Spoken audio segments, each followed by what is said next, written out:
This video is going to cover on how to make your very own transformation ability that's simple to make and easy steps to follow. Now, with that being said, let's jump right into it. Yeah, I didn't ask him to do that. I just wanted the price. He went up there and lifted the whole. To get started, first, go ahead and download the particle and VFX that you need for this video. The link will be in the description below. Now, since that's out the way, go ahead and go to replicated storage, enter the remote event, and then enter the folder. Inside the folder, name it animation folder, and then put an animation inside the folder. Name the animation anything you like, and then make your animation from the rig that you have in front of you, and save that asset ID, animation ID. Next, go ahead and go to server script service, enter the script, and type the code that you see on screen. First, we're going to get the replicated storage, so local rep equals game, get service, replicated storage. Then we're going to get the remote event, so local remote equals rep.remote event.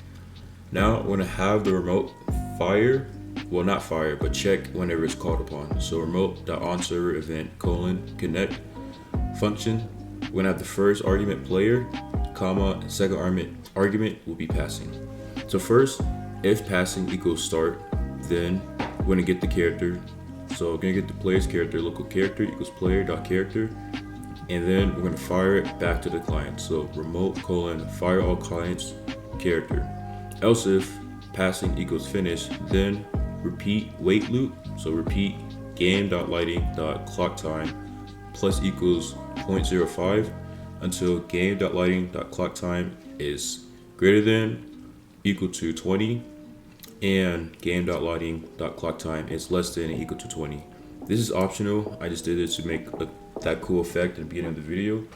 You are free to not add this, so let's continue. Now that's out the way, go ahead and go to your rig and then go to any body part and copy the particles from there. You want flame, two of them that's flame 1, glow, specs, and specs.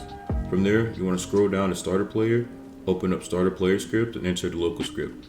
And then once you did that, paste out all the particles inside the local script.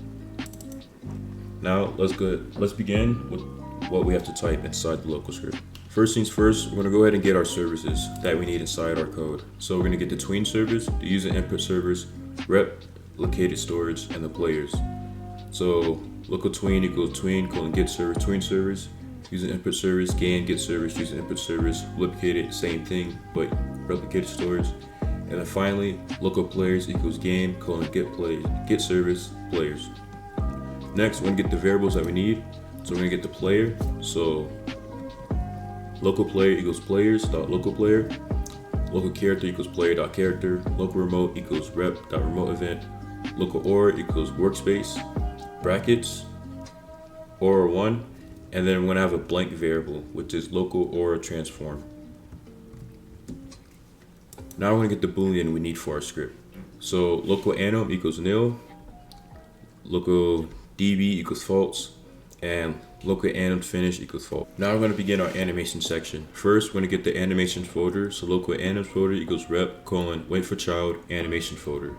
Then we're gonna have another variable that's getting the animation that we had put inside the anims folder inside replicated storage. So local transform equals anims folder dot whatever you named it. In this case, I named it transform underscore anim. Then we're gonna have a track, which is another blank variable. Local transform track is blank. Now for the functions. We need inside our script. So local function transform has two arguments, player and character. So local particles equals a blank table, which is squiggly script get children do. Table insert particles, comma v. So we're putting all the particles we had inside the rig that we copied and put inside this blank table, which is particles.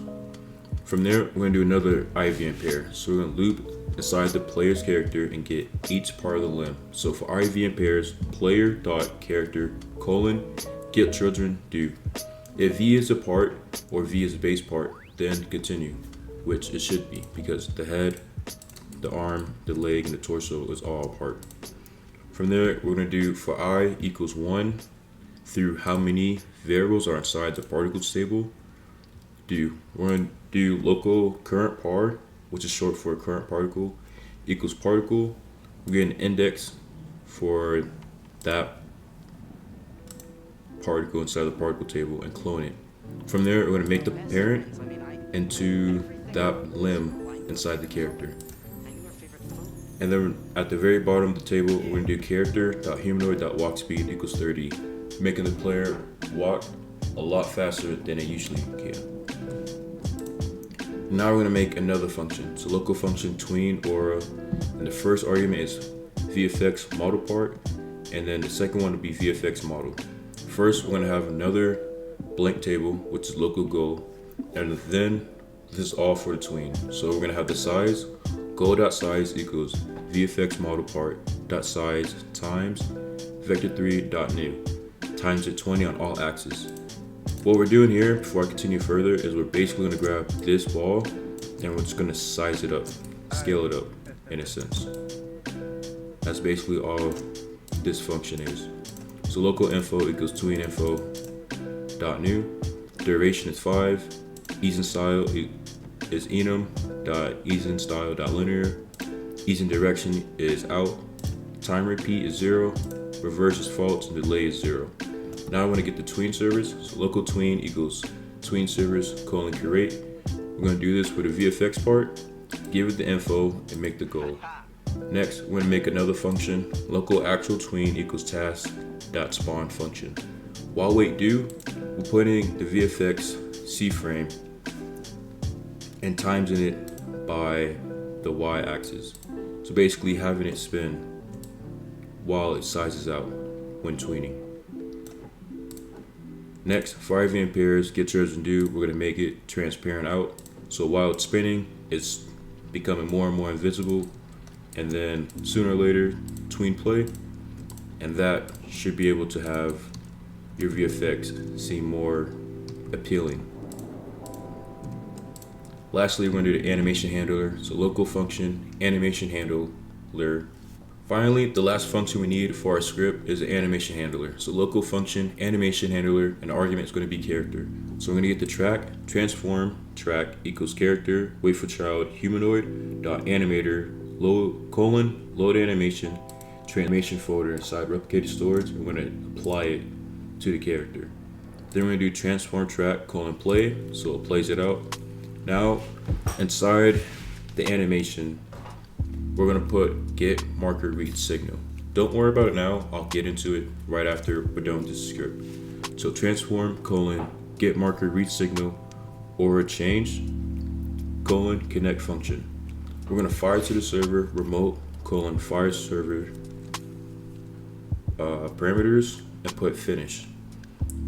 Next, we're going to get the aura, so local aura equals aura, clone, or wherever you put the ball at inside your game. Then we're going to make aura.parent equals workspace. We're going to move the aura to the character's position. So aura, move to character.primaryPart.position. Next, we're going to do another function, task.spawn function, for IV and pairs, aura, get chosen do. We're going to tween the aura, so tween aura, v, aura, and then transform that player. So transform player, character. Now that that's done, we're going to actually get the final code below. So UIS, which is user input servers dot input begin connect function input if input.keycode equals enum.keycode.e, which when we press the E on the keyboard, it plays. Then if debounce equals false, then make debounce true, and then fire the remote to the server start. At the way bottom, we're going to do remote.onClient event connect function char, passing. This is basically firing whenever the same remote gets fired back to the client. Then we're going to fire animation handler and then put char as an argument. If you have any questions on how the script works, go ahead and go down in the comments below and type out your concerns. I try to answer to everyone down in the comments below, so don't be afraid to reach out to me. I will respond as soon as I can. With that being said, let's go ahead and continue what get marker read signal is. Now, for the ones who don't understand get marker read signal, it's simple. All you gotta go is back to your animation, and then inside your animation editor at the bottom just right click, click add animation event here. Name your animation event. I'm gonna name it testing. And then click save. From there, you're able to move and adjust wherever you want your key marker to be at, anywhere on your animation. Either from 3 seconds to however long your animation may be playing. If you want more in-depth and explanation into that, I linked the description down below of the Roblox API. Feel free to do your research from there. Now if we go ahead and play the game, we can now test out our transformation skill if it works. So when you press E on the keyboard, the animation will play, and the particles and ore will spawn right in the character, tween out, fade away, and the ore will now be onto the character's limbs. Also did a little add-on to make the night sky pretty night. And yeah, if you enjoyed this video, go ahead and smash the like button, hit subscribe, and comment down below what videos you'd like to see next. Until then, thanks for watching.